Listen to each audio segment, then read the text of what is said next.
everybody. Today I'm going to show you how to make tomb cakes. Tomb cakes are something that my kids learned how to do when they were in preschool, and then I did with them at home every Easter when they were your age. So mom, dad, grandma, grandpa, aunts and uncles, what you need is a roll of crescent dough, butter, and then cinnamon sugar. And the best part is marshmallows. So if you don't have the big ones, you can use a few little ones. So what we're gonna do is open up the dough and unroll it. Now if you don't have crescent dough and you still wanna do this project, you can. Oops, having a little trouble here. You can make biscuit dough, and you can make the shape, roll it out and make the shape square. It will work just as well. You can also use pie crust. We're not having a lot of luck with our dough here, so we'll do the best we can. Sometimes it doesn't want to roll out exactly right, but we can figure it out.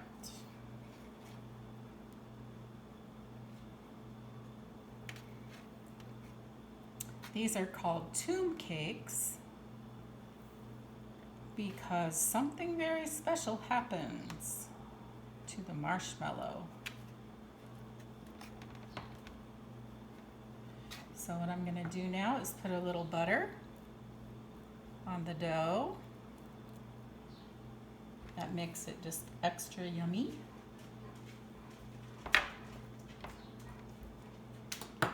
Alright, then I'm going to take the cinnamon sugar. You guys will have to let mom and dad or grandma and grandpa help you.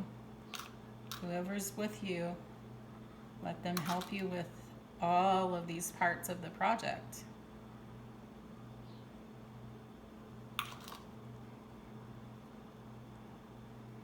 Alright, now here's the tricky part. We take a marshmallow, put it on the fat part of the triangle, and then our job is to get this marshmallow completely covered.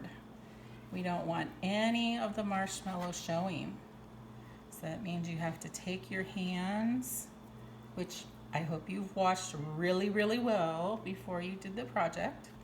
Make sure that that marshmallow is all covered up.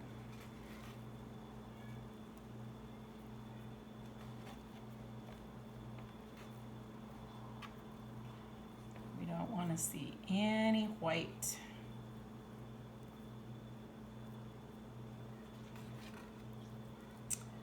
So these are called tomb cakes, and the reason is that we're burying this marshmallow, aren't we?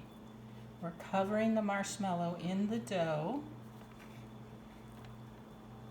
in the same way that when Jesus died on the cross, his friends took his body and they wrapped him up in white cloths.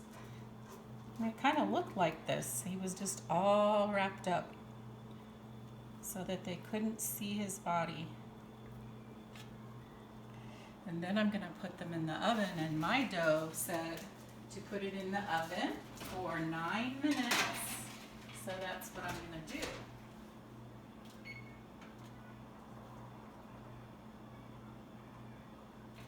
Here I go. All right, now, here are some tomb cakes that I baked earlier today, and I want to show you what's so special about a tomb cake. Jesus was put in the tomb, and he was there for 2 night times, and on the 3rd morning, he rose from the dead. Remember, the tomb was empty? Check this out. That marshmallow I put in there, what do you think we're going to find now? Will it still be there? There's no marshmallow. What happened to the marshmallow? Look at that. It's all gone. Just like Jesus was gone from the tomb, the marshmallow is all gone from our tomb cake. Do you know what happened to the marshmallow? It melted and made it all yummy and gooey inside of the dough.